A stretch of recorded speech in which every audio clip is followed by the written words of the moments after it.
Welcome to the deep dive. Today we're focusing on one of the most compelling actors of our time, someone whose career is this amazing tapestry of identity, performance, and activism. We are talking about Melanie Thandiwe Newton, OBE. Yes, and our goal here, well, it's pretty specific. We want to trace how her very unique background, her journey, feeds directly into these incredible award-winning performances we've seen across film, TV, the stage. And her activism, too, which feels inseparable from her work now. Absolutely inseparable. And key for you, listening, is understanding how all these pieces, her cultural identity, that academic background she has, her resilience, how they all lead up to this really significant moment recently where she reclaimed her original name. That name reclamation is such a powerful lens, isn't it? Because for nearly 30 years, the world knew her as Thandie Newton, kind of a simplified version. Right, the industry standard, you could say. Right. Easier to pronounce, maybe. Probably. But then, starting officially in 2021, she made the move back to her birth name, Thandiwe, which I learned means beloved in the Nguni language. That's beautiful. It really is. Yeah. And it puts a whole new frame around everything that came before, doesn't it? It's this public declaration, but also deeply personal. Definitely. And the list of achievements it reframes is, well, it's huge. Oh, immense. We're Yeah. talking a Primetime Emmy, a BAFTA award, multiple Golden Globes and SAG nominations. And beyond acting, she was appointed an Officer of the Order of the British Empire, the OBE, back in 2019. That was for services to film and charity, which is telling. Exactly. It shows that duality. She's operating at this, absolute peak of cultural influence, both artistically and socially. So the big takeaway we want you to get from this deep dive isn't just a list of movies. It's about exploring these almost like deep connections between her personal story, feeling like an outsider, navigating these dual identities, and how that consciously shaped the role she chose. Yeah, the iconic ones, sometimes the really controversial ones, too. How does someone go from feeling like, as she put it, an anomaly in their own town to embodying these incredibly complex global characters? That's the journey we want to map, that resilience, that self-definition. And to really get it, you have to start at the beginning. You have to look at the roots. Okay, let's unpack that origin story, which right away has layers. And the name itself, the history there. Right. First thing, let's clear up that common misconception about where she was born. Melanie Thandiwe Newton was born November 6, 1972, but in Westminster, London. Not in Africa, as some reports used to say. But the confusion makes sense, doesn't it? Because her parents' lives were very much centered there. Completely. Mhm. Her mother is Zimbabwean, from a Shona chieftaincy family, which is, significant heritage. Her father is English.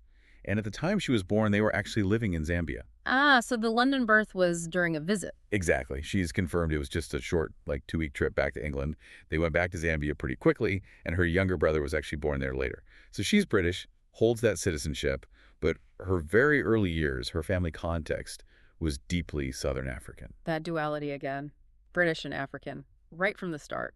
And that feeling, that sort of in-betweenness, must have become even stronger when the family moved back to England permanently. She was only 3, I think. Yeah, about 3. They settled in Penzance and Cornwall.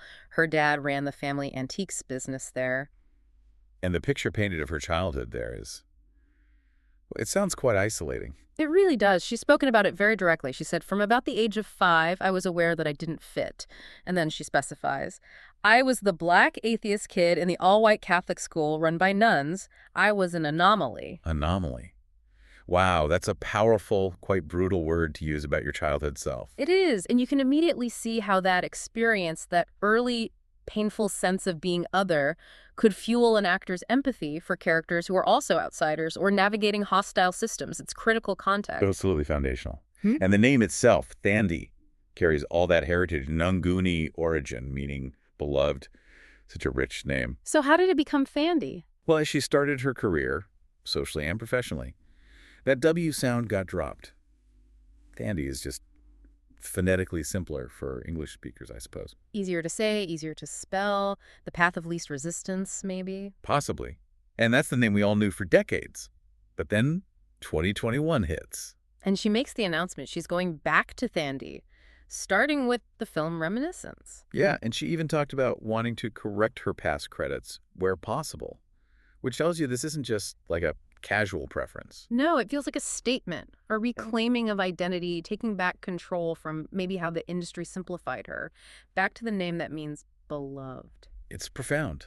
a really powerful active agency. Before all the acting, though, she built this really solid academic base, which, looking back now, seems almost like preparation. Right. She studied dance initially at Tring Park School for the Performing Arts, but then she went to Cambridge, Downing College. And studied social anthropology, graduating in 1995. That social anthropology degree.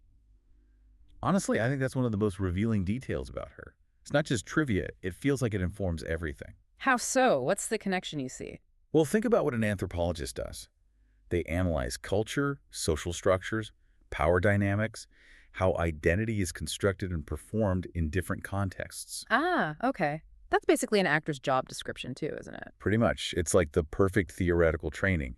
If you're trained to dissect the cultural framework, the historical weight, the systemic pressures surrounding a character, you're not just learning lines. You're understanding the whole system they operate in. Exactly. You're equipped to embody not just a person, but their entire context, especially for characters who are marginalized or complex or defined by the structures around them. It's uncanny preparation.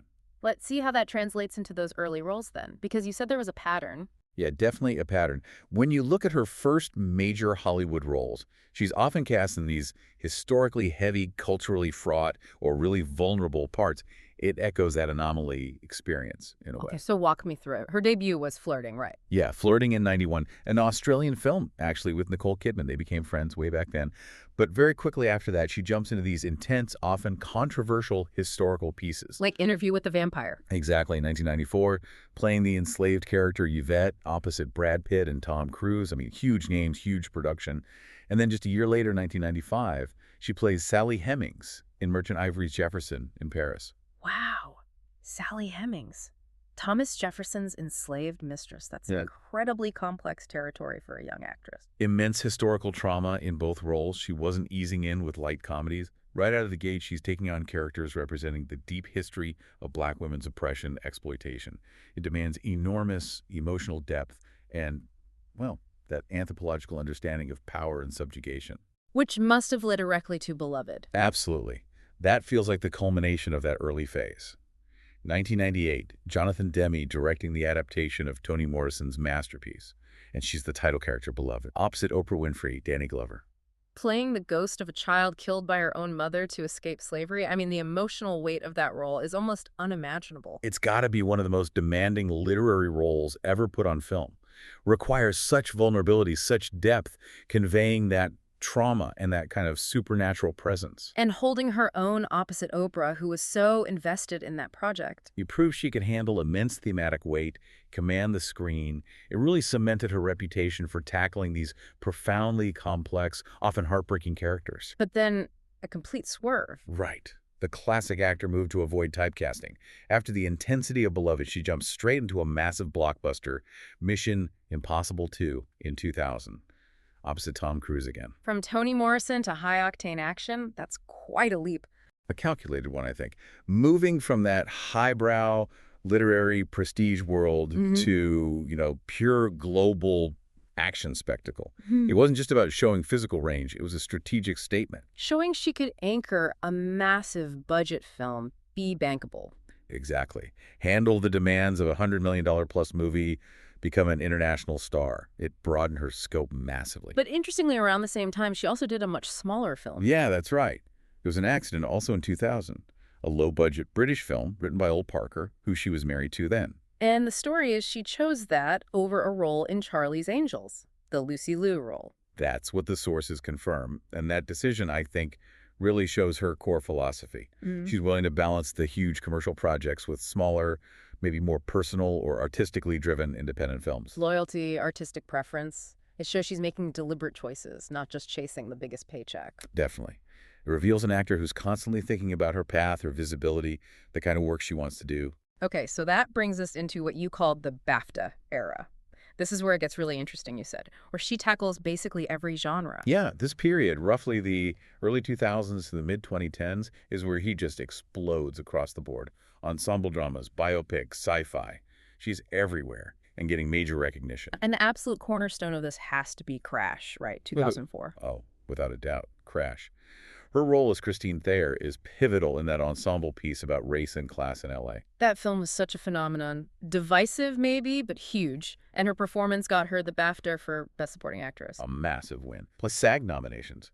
Her character, Christine. Hmm. She's this affluent black woman married to the DA, trying to navigate these complex social codes. And then comes that absolutely brutal scene with Matt Dillon's character, the racist cop. Incredibly uncomfortable, powerful scene. And what's brilliant about her performance, even within the film's controversial politics, is the subtlety. She's not just playing victimhood. She's playing someone whose carefully constructed identity, her wealth, her status is just ripped away by raw prejudice and systemic violence. That anthropological lens again. Seeing the identity shattered by the system. I think so. It's a performance of identity under duress, not just pain. Perfectly suited to her skills. And she kept showing that versatility. She was in The Pursuit of Happiness with Will Smith in 2006. Yep. And then she took on probably one of her most high-stakes roles, Condoleezza Rice. And Oliver Stone's W, the George W. Bush biopic from 2008. Yeah. Wow. Playing a living, incredibly powerful and controversial political figure. Talk about pressure, especially in an Oliver Stone film, which you know is going to be political, probably critical. How do you even approach that, especially someone like Rice, who had such a specific, controlled public persona? Well, this is where I think that Cambridge training comes in again. You're not just doing an impersonation. You have to analyze the role Rice played within that administration's power structure. Understand the context, the performance of power itself. Exactly. The neutrality she had to project, the historical weight of being the first black female Secretary of State, the constraints. It's about embodying the figure within their specific high-pressure system. It speaks volumes about her intellectual approach to acting. And while doing these intense dramas and biopics, she's still in huge sci-fi and action films. Yep, keeping that blockbuster presence alive. Dame Vaco in The Chronicles of Riddick in 2004. And she played the U.S. president's daughter in the disaster movie 2012 in 2009. Plus a major recurring role on TV. Right. Don't forget ER. From 2003 to 2009, she played Makemba Kemlikasu, John Carter's love interest. It's a long run on a massive show. Giving her space to develop a character over years, not just a couple of hours. She even came back for the finale. That consistency across different formats is pretty rare. Now, we should touch on her stage work, too. Because that wasn't all smooth sailing, was it? Her West End debut in 2012. No, that got some pointed criticism. She played Paulina Salas in Death and the Maiden, Ariel Dorfman's play. Very intense stuff. And the reviews. Well, the sources mention one specific review from The Guardian that called her miscast, said she looked and sounded too immaculate. That's interesting. Too immaculate. Do you think that's about the transition from film to the rawness of stage? Like her film polish didn't quite fit the grit of the play? That could definitely be part of it. Film acting requires such precision, such control. Sometimes that can read as too polished, maybe less raw or immediate on stage, especially for a play that demands that kind of visceral intensity. It highlights the different skill sets and maybe the weight of expectation on a big film star moving to theater. She followed that stage role with another TV lead, didn't she? Yeah, Rogue. From 2013 to 2015. That was the first original drama series for DirecTV's audience network. She played the lead, Grace Travis, though she left partway through the third season. This whole period, this incredible range, it feels like it all comes together in her 2011 TED Talk. Oh, absolutely. The talk titled, Embracing Otherness, Embracing Myself. Yeah. It's like she's giving us the key to understanding her whole approach. She talks directly about feeling like an other as a kid, growing up between cultures. And connects it explicitly to her acting.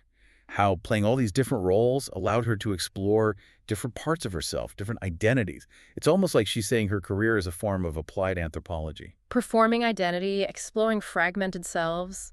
It makes perfect sense with her background. And it really sets the stage philosophically for what comes next. The period of her biggest acclaim, but also her most outspoken activism. Right, connecting it all to the bigger picture now. This later phase of her career seems defined by two things.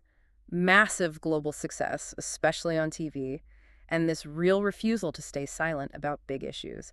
Representation, trauma, safety in the industry. Exactly. And the absolute peak of that success, the anchor of this era, is Westworld. HBO's Westworld, 2016 to 2022. Her role as Maeve Millay, just phenomenal. Phenomenal is the word. The accolades poured in. The Primetime Emmy for Outstanding Supporting Actress in 2018, she'd been nominated 3 times for it, plus 2 Critics' Choice Awards. Maeve was just such a perfect fit for her talents. A sentient robot, a host, fighting for consciousness and freedom within this exploitative system. Yes. The character's journey from being seemingly programmed, trapped in these loops, to becoming this incredibly aware, powerful, manipulative, also deeply feeling leader. It let her use every single acting muscle she has. Critics certainly notice. Oh, they loved her. James White at Empire said she was killing these emotional moments, giving Maeve this twitchy, panicked air without ever overplaying it. And Complex basically call it the Thandiwe Newton show, say her performance elevated everyone, consistently electric. But the intensity of that role, playing a character dealing with control, violation, consciousness, it connects back to her own life in a really difficult way, doesn't it? It does. The sources bring up this direct, painful link she made herself. She'd spoken out before about a truly awful experience as a teenager. The audition tape. Yeah, where a director filmed a sexually graphic audition and then repeatedly showed it to his friends. A horrific violation of trust and privacy, control over her image, her body, just taken away. And that connects to choosing the Westworld role. How? The suggestion is she chose to play Maeve, a character subjected to immense control, manipulation, and sexual violence within the park's narratives, partly as a way to process and reflect the experiences of survivors, to explore those deep moral questions about humanity, agency, and violation through her art. Wow. So taking on a role with significant nudity and themes of abuse wasn't just a job, it was a conscious act of reclaiming that narrative. That's how it reads, transforming personal trauma into powerful art, exploring consciousness and agency after violation. It's this incredible synthesis of her activism, her personal history, and her craft, deeply intentional. While Westworld was bringing all this acclaim, her next big movie role stirred up quite a bit of controversy. Solo, a Star Wars story in 2018. Ah, yes. Val. This was meant to be a landmark moment. She was the first Black woman cast in a major non-alien role in a Star Wars film. Huge symbolic importance. But it didn't quite land that way, did it? No, she was very public about her disappointment afterwards, because her character, Val, was killed off quite abruptly. And apparently that wasn't the original plan. Her fate was changed during filming. And she called that out. She did, called it a big mistake for the franchise, specifically concerning the representation of Black women. The feeling, echoed by critics, was that killing off this groundbreaking character so quickly felt dismissive, like a missed opportunity for meaningful, sustained representation. Underutilized was the word some critics used. Exactly. David Adelstein at Vulture wrote, "The only thing wrong with Thandiwe Newton's performance is that there's not enough of it." It wasn't about her acting. It was about the storytelling choice, discarding a character who represented a potential shift for the franchise. Her speaking out really underlined her commitment to making sure representation isn't just tokenistic. She also continued to make waves on UK television around this time. Oh yeah, Line of Duty. 2017. She joined for the 4th season as DCI Roseanne Roz Huntley. Another incredibly intense, complex role in a hugely popular show. And got another BAFTA TV nomination for it. Deservedly so. Playing that high-pressure police role, navigating another complex system with hidden rules and intense psychological stakes, she excels at that. And then, of course, this period leads up to the official name change in 2021, with Reminiscence being the first credit as Thandie. And her work continues at that high level. God's Country in 2022 got her a Gotham Award nomination. Yeah, for outstanding lead performance. She's not slowing down.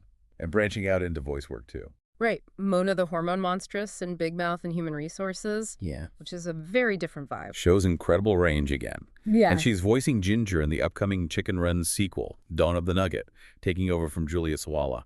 She really does seem to operate without any genre limits now. So when you pull back and look at the whole picture, beyond the incredible acting career, what does it all add up to? Her personal commitments, her activism, it all seems so integrated. It really does. It feels like her choices, both on and off screen, are guided by this powerful sense of social responsibility. We mentioned the OBE in 2019, and she was on the power list of the 100 most influential Black Britons in 2018. Plus, recognized for fashion by Net-a-Porter. She's a cultural force in multiple arenas. Definitely. And her personal life choices often reflect those core beliefs, too. She's married to filmmaker Ole Parker from 1998, though they separated in 2022. They have 3 children, Ripley, Nico, who's also an actress now, and Booker. And there was that detail about all 3 kids being born via home birth. Yes. Which speaks to a certain commitment to naturalism, maybe personal control over that experience. She's now in a relationship with the musician Lorner, Elijah Dias. And that long friendship with Nicole Kidman since way back in 1989 is a nice personal thread, too. But the activism is where you really see her values in action. The veganism, for instance. Dedicated vegan. PETA named her the UK's sexiest vegan back in 2014.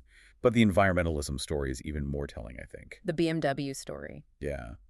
Apparently, she'd recently bought a BMW X5 back in 2007. Greenpeace activists put a sticker on it, calling it a gas-guzzling 4x4. Ouch. How did she react? That's the key part. She didn't get defensive. She didn't ignore it. She sold the car and bought a Toyota Prius instead. That's a very direct, pragmatic response to an ethical critique, putting your money where your mouth is. That's impressive. And her activism goes beyond environmentalism. Oh, absolutely. She has an affinity for Buddhism. She led the 1 billion rising flash mob in London in 2013, that global movement focused on ending violence against women, demanding justice and equality. And she engages globally, too. Yes. She visited a village called Nampaso in Mali back in 2008, described it as humbling. And she gets involved in UK political issues, too, like signing that letter in 2020 opposing the deportation of offenders to Jamaica. It feels like she's consistently using her platform, but perhaps the most revealing thing connects back to her own experiences with abuse in the industry. Right. Her comments about the Time's Up movement in 2018. She said she felt ostracized. Why? Because she had already spoken out about the alleged sexual abuse she suffered from a director years before. #MeToo and Time's Up became this huge industry-backed movement.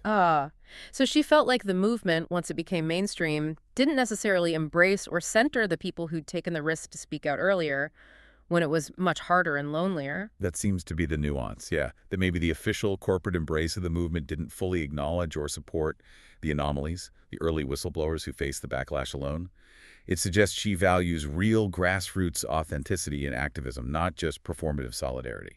It paints a picture of someone incredibly principled, someone who leads by example, even when it comes at a personal cost. Which brings us to a really important question, I think, about what all this means. The identity, the power she's built, the resilience she's shown, the honesty across such a long and public career. Yeah, her journey is extraordinary. We've traced it from Westminster via Zambia, feeling like that anomaly in Cornwall, all the way to becoming an OBE, and that social anthropology degree just seems to illuminate everything. You see it in how she analyzes power structures, whether playing Condoleezza Rice or embodying Maeve's struggle for consciousness in Westworld.